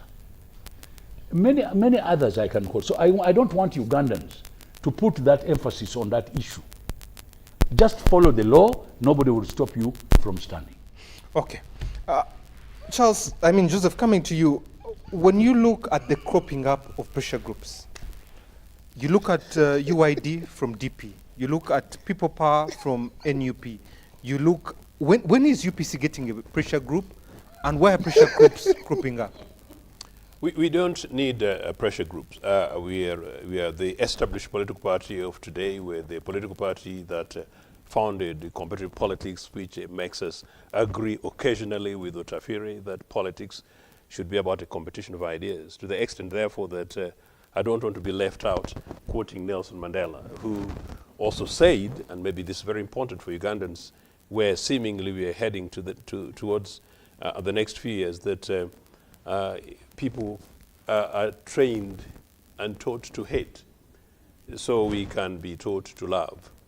So I hope that when we leave this desks and very comfortable chairs this evening, be able to examine our conscience and review and take what Milton Obote said, that very famously, that what concerns all must be discussed by all. And so therefore, this conversation we're having is not about pressure groups. It's basically about transition politics in NRA. And it's about how we move from Museveni to the next Uganda with certainty. And that's why I've always called for an open conversation. That maybe part of what the conversation we should be having is one about national dialogue, where we're able to sit as political organizations, community organizations, possibly religious organizations, to have a very genuine conversation about the future of this country. And why? Because after an How would we navigate that conversation? Indeed, we have to. And where would we start it from? Where would we get it to? It requires leadership, and I was going to talk about it. It requires leadership, and unfortunately, Mr. Museveni has failed to provide that leadership. It's Mr. Museveni and DP that broke the back of political competition in this country in 1985 to 86. And since then, a monolithic attempt of one-party system that has now seemingly failed. You can see that extraordinarily within NRA, NRM. There is this attempt, how do we get out of this thing? Is it Muhoozi? Is it who? And we are now talking a pressure group. It's not a pressure group. In any case, if it's a pressure group, who's funding it? I got rather concerned as a taxpayer that all these district leaders came to Kampala. On whose exchequer and who did they leave behind? Did they get paid leave? Was it paid leave? Was it annual leave? What exactly were they going to attend? Who gave them authority? The minister is here. Is it Minister for Local Government? Did you give authority for this? And so those are the issues. Well, I'm just asking. So those are the important. No, the issue is leadership. Political leadership is what is required in this country. Unfortunately, Mr. Museveni at the moment is generally very, very tired. And for that reason, therefore, it calls upon all political leaders from across the political divide to begin to have a major urgent conversation. Unfortunately for political parties, it's again back really to the NRM to look into itself, to possibly give some space for existing political parties, including like one like mine, which is UPC. In UPC's case, the members have spoken, but somehow, their interests, some of which are actually linked to the state. That's why we don't have a leader. Is it the problem that UPC is lacking an idea that people can follow? Captain Francis Babu, someone intimated an idea that will rally Ugandans behind. Is that the challenge? By the way, it's the UPC government of the 60s that brought this country together. It's the UPC government of the 80s, even when NRA was fighting Luwero, that brought this country together. We appreciate that. We're asking now. Can I give you an important point? What brings countries together actually is not a mythical you come together. It's the common things that people feel that we're in a country in which there's law and order. We're in a country in which when I go to a public office, I'm going to speak the language that Comrade Paul Omara is talking about, that I will go to a particular office and it will not be only the Badola being spoken. I'll go to a police officer and it will not be based on how much money I take. And I'll go to make an application for a job and it's not because whose son or where do I come from and what language I come from. And when scholarships come, like what I saw in the 80s as a young student, it will not be people who come from particular communities. UPC provided that leadership. Do you know what? The two Obote administrations, you could not accuse us at any particular time, Obote 1 and Obote 2, continuously the most powerful leaders in the most in a country. Captain Babu and I have an experience about this, elsewhere, and I really don't want to bring it here, So the most influential leaders were not from the north, nor were they necessarily from the east. Continuously, just some food for thought for that. So this can be done, but at the moment it's not about a review of that, but where we go into the future. I think this is the time for an open conversation, and that's why actually one of the things that makes me delighted is when we come to your green room, before these programs, all of us are able to sit, laugh and chat and have a common conversation. But where do we get the courage, as a panel like this, to pull ourselves towards a common agenda? Our lacking thing is politics and leadership. Yeah. Honorable Akena has been trying to bring conversation. And is that possible? I don't know the conversation of Akena that and I think he's been trying to reach the leadership so they can have conversation. This is the same with the Mao. He's reaching leadership to have a conversation. That is officially from NRA anyway, but there you go. No. Okay, thank you. Honorable Mapinduzi, one of the things that, and Honorable Mara said it, for him to be an MD in Tanzania and someone calls him out, not a leader, but someone in the bank, to say, this is not how it's done. In this country, we're torn by tribe, we're torn by religion. It seems like our past ghosts have not yet been healed. How do we get to a country we desire? How do we get to Uganda? And not Honorable Mapinduzi from Acholi, Timothy from the east, Honorable Babu from the central. And we take those tags off and we call ourselves Ugandans. Because at the end of the day, like someone sent a message in, all they're looking for is the next meal.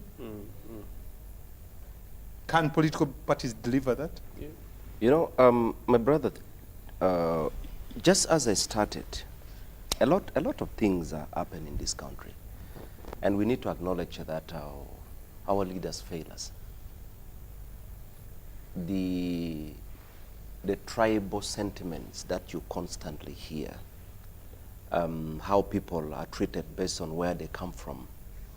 And even when you are trying to apply for a job, sometimes somebody, and by the way, it has gone terribly wrong. It has gone even at local government level.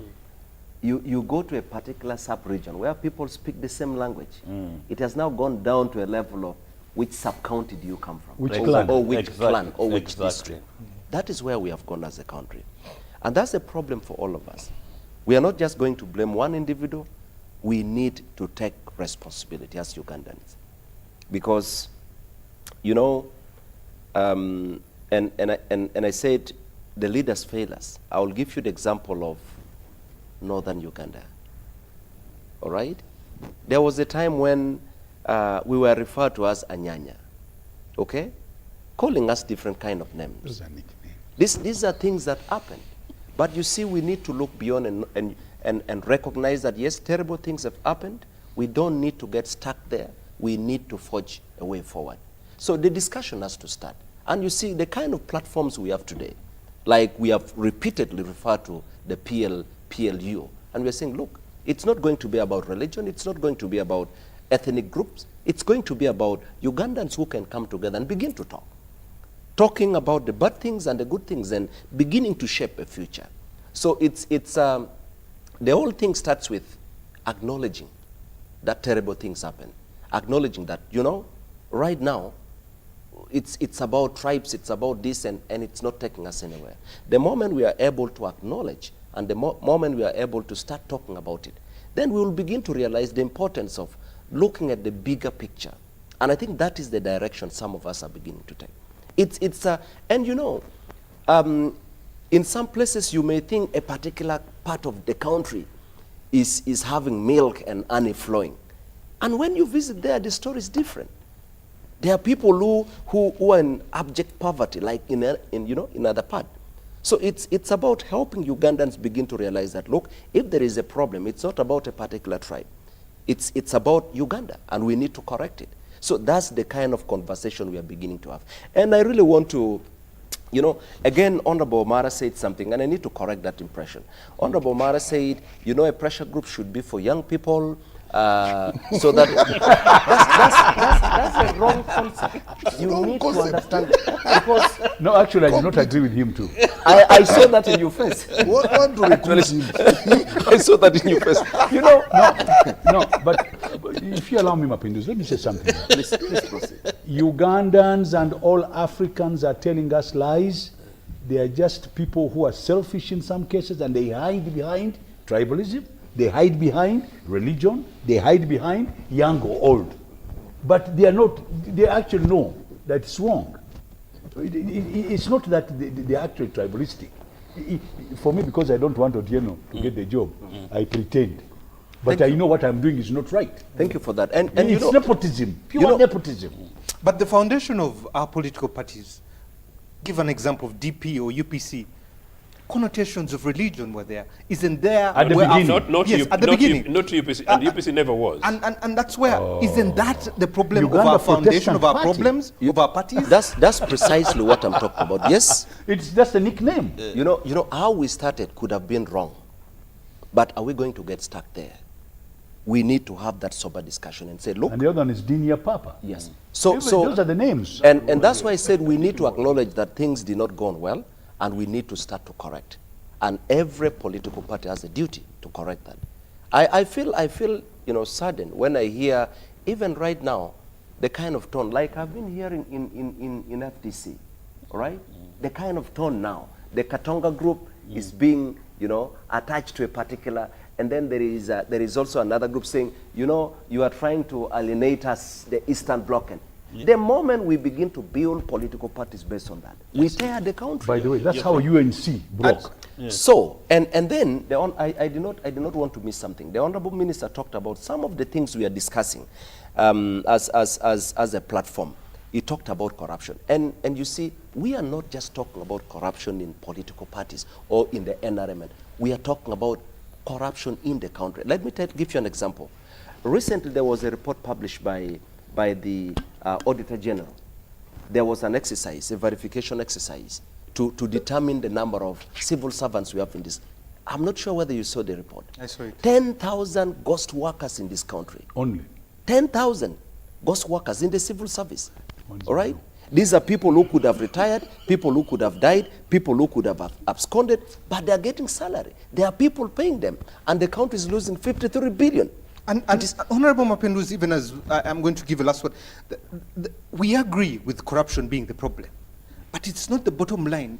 You're sorting a symptom and not the disease. Yeah. Malaria is the disease. Yes. Because if we say the problem is religion and tribe and all these other systemic problems, we are not just listen, my brother.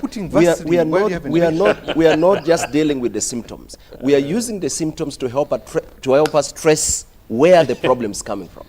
Okay? Yes, you may be concerned about the symptom, but you will be able to get to understand deeper how you can address that. So it's broad.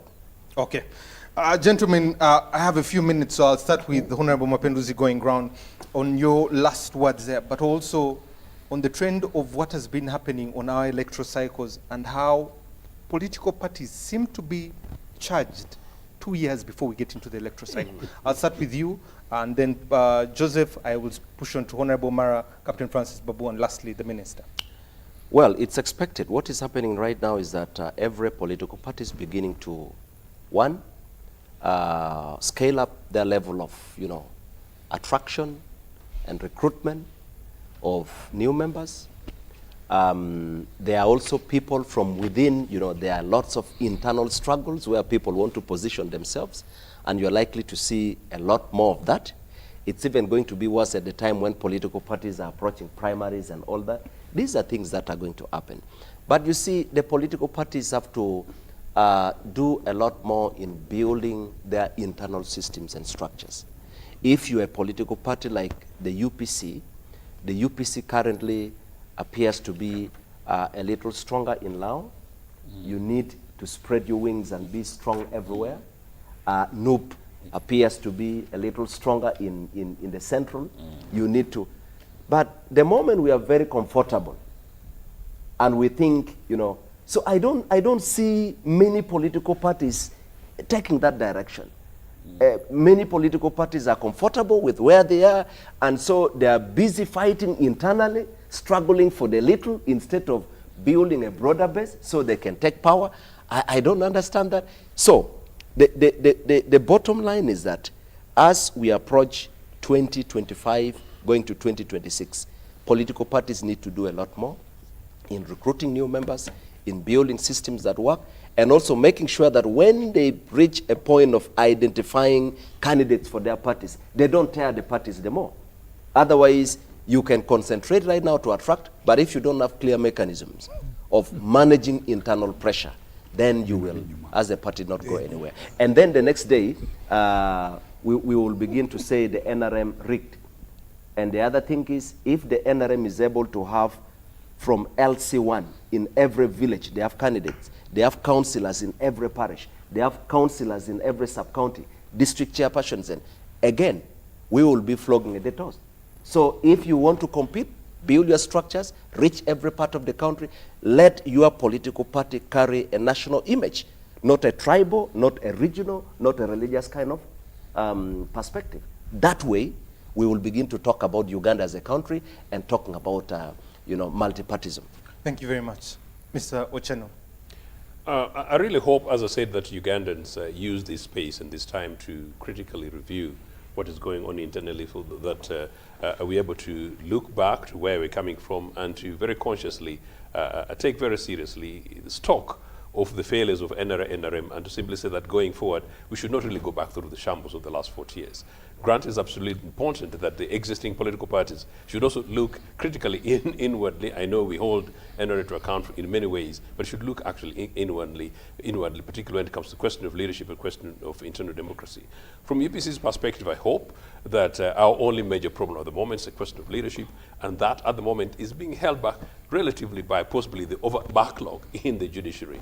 In the event that the judiciary resolves this matter one way or another very soon, I'm sure we'll be able to have a leader, and if in the likely event that that's myself, I'll be seeking to reunite the party, bring it together, reconstitute. We're already working very hard in mobilizing particularly young people, and then make sure that we take the conversation not only across the country as rebuilding structures, but engaging in battle of ideas with all our friends and colleagues in the other political parties. And absolutely right, Martin, that over the next 12 years we should be having slightly much more conversation to critically look at what NUP represents, what NRM represents with the shambles of 40 years, what FDC represents, what DP represents. And for me, as a leader of UPC, I can't wait for that conversation to take place, because I know confidently, given the space, and to do it in such a manner that it's not about how special groups have privileges of space, that UPC will have an very interesting shot going forward post Museveni's retirement, which must be soon.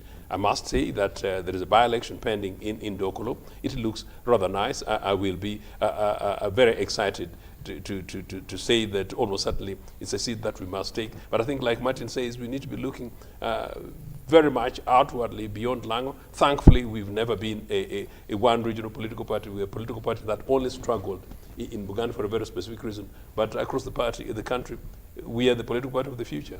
Thank you very much. Honorable Mara. Thank you, Timothy. As you know, I was elected on an independent ticket, and I've been working very closely with NRM.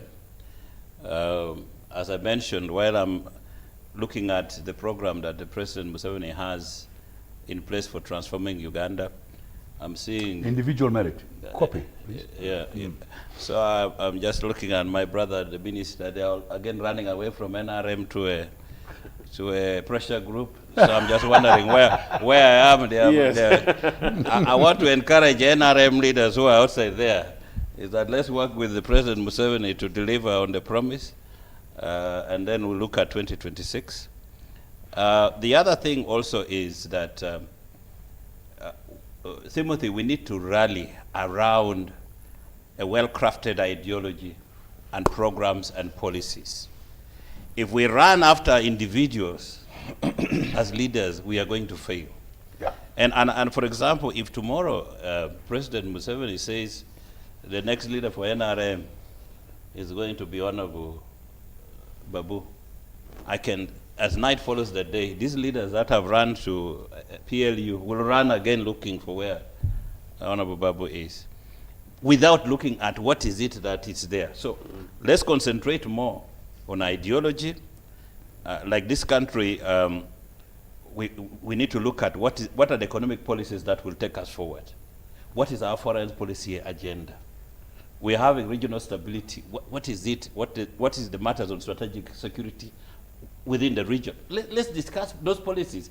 And the moment you people are ready with the policy and ideology issues, please invite me. I will come. But don't come and say, follow me, we are following people. That is very, very important. Then the last one, I think leaders, as I've already mentioned, need to make right decisions. Yes. And because the young people are looking up to us. And let us not run for positions. Because I have talked to my colleagues in Parliament, they're saying, you know what, the power is moving, we need to run there. And what I see as a driving thing is groceries, number one. Two is positions. So let's make a right call, make the right decisions, not for us, but for the future of our country, for our children, for our grandchildren. That's a better decision we should make as leaders, just not running around. Thank you very much. Thank you. Honorable Captain Babu. Yes, thank you very, very much. In Tanzania, some years ago, when President Nyerere was still alive, when he had left, and President Mwinyi was coming to the end of his term, there was a little bit of a scuffle who should become the next president. The elders sat and they said, Mkapa come next and the other gentleman come after. I'm going to form an elderly pressure group. Maybe we can work together. An elderly pressure group That's that breaking news. can give pragmatism. So who would be coming before the other? No, this group will not want for position, but it will want to put things correct. So this pressure group I'm talking about, the elders, is to try and map out a direction where our country should go. So my pressure group, which I want to form, and I'm inviting Omara first. Yeah, I'm coming. We want Yes. to form a pressure group that will put this country in the right direction. For example, this last election, the one of Magufuli, there was a group of people who were very, very, very powerful, who wanted a particular leader to become the next candidate. They were very surprised when the pressure group of the elders went and sat down. They came out with the name of Magufuli. They couldn't believe it. Led by Mzee Kikwete. That's right. Yes. This other group, which had very, very powerful politicians who had been there, were left. They couldn't believe it. But there was one thing that went for Magufuli. He had been the Minister of Works, and he had performed exemplarily well. Not corrupt. Not corrupt. Now, this elderly group, which I'm talking about, we want them to bring everybody on board. And for us, we're not sectarian, whether young or old. We want good people. Good people who can run. I am tired of hearing this sectarian tones, old, young. Ugandans who have got the ability who have got merit to turn this country around and make it a country that we all love.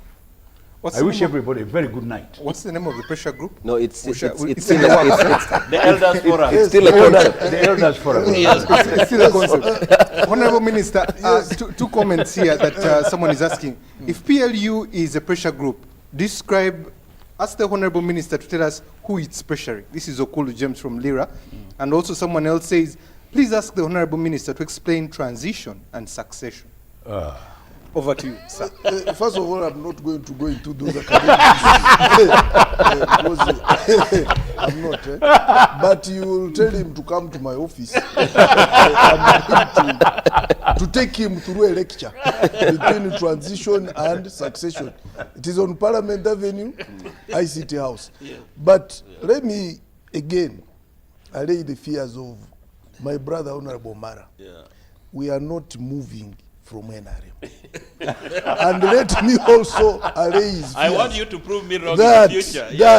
That we in the NRM are still for President Yoweri Museveni. Okay. And you should note the tweets of the general. He tweeted that when you fight my father, you fight me. And when you fight me, you fight my father. And therefore, if there is an MP you have talked to, and he thinks there is a movement of power, you tell them to tame their egos. They should go there in the principle to go and join the like-thinking Ugandans who want to do things the right way, and who are still following the historical mission of NRM. And that's what I really want to tell all Ugandans. That if they go there with a lot of ambitions, we shall tame those ambitions. Because we in the leadership, that's why we have been appointed. To ensure we tame all expectations. We have an ideology, we have policies. As soon as we are ready, we shall put them on what? on table. Okay. But the issue, but this is a pressure group. And, but you can be in more than one pressure group. Oh yes, you can. So you can join the elderly. You can even join the elderly, gentlemen. So long as it has a common, we are fighting for a common good and a common interest. Okay, let me read some feedback that has come through.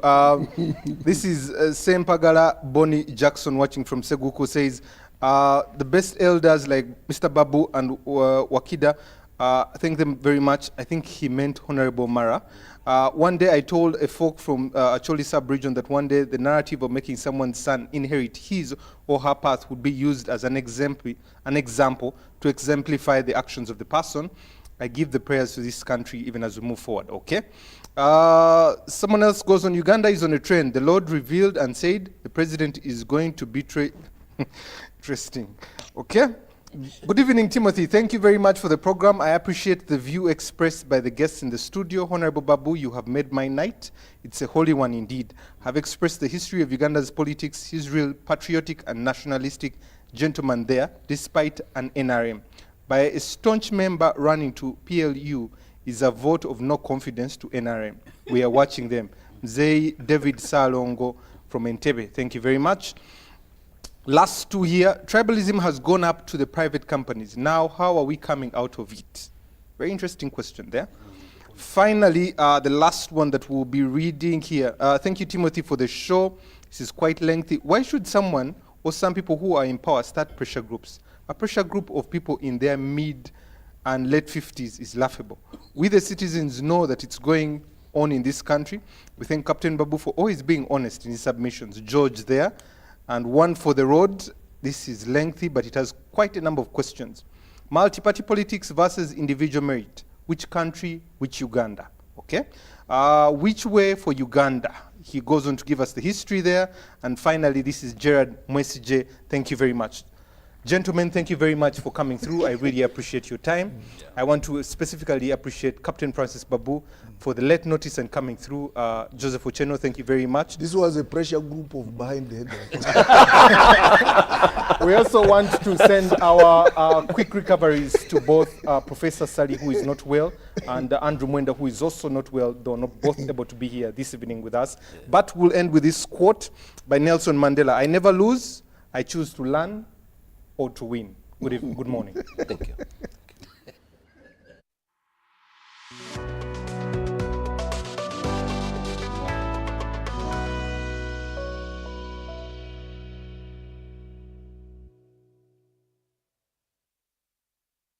Nyati Motion Pictures brings you Tuko Pamoja Ankole segment. Learn about the fabrication of Ankole Kingdom from Nkore, the beautiful village of milk and honey at the detriment of Mpororo states. Ankole as a kingdom came about in 1901. Ankole is a colonial fabrication. And all these so small kingdoms were counties of the original Itara. Ruhinda Ruanjunachi, who was a Mchwezi, the son of Wamara Rhanja Njojuruhabwera. And that's the rulers of Ankole called Bahinda. Who are the pre-colonial heroes from Ankole? Is it Rutaraka, Muguta? Is it Intare, Kitabanyoro? Find out from Tuko Pamoja. Premiering on Wednesday, 28th February at 5 p.m. to 9:30 p.m. at the National Theatre. To get a ticket, call 0778 787 660. Tuko Pamoja? 107.3 Kampala, 96.9 Mbale, 95.7 Jinja, 98.6 Soroti. You are all covered. UBC Butego. Yikwaya dola wini kune. Awasoka muriyo. Atekeri na itesa ibija sesi. UBC Butego. Buli munyayuganda nayetenga amakuru marungi. UBC West eyina amakuru marungi kandi agari kwesigwa. Rero za program zayo ziri omuri Nyakitara hamwe n'urufumbira. UBC West eyine tekinologiya ey'omurembe eri kugibasisa kwika omu bicweka byona omu ihanga nangu n'aheru y'ihanga. tukwatire aha frequencies Kisoro chena na mushanju katunize mushanju fama Kabari chena neshatu katunize mushanju fama Hoima chena na mwenda katunize mwe fama Kampala igana itano katunize mushanju fama Mbarara chena na mushanju katunize ina fama Footpoto chena na mnana katunize munana fama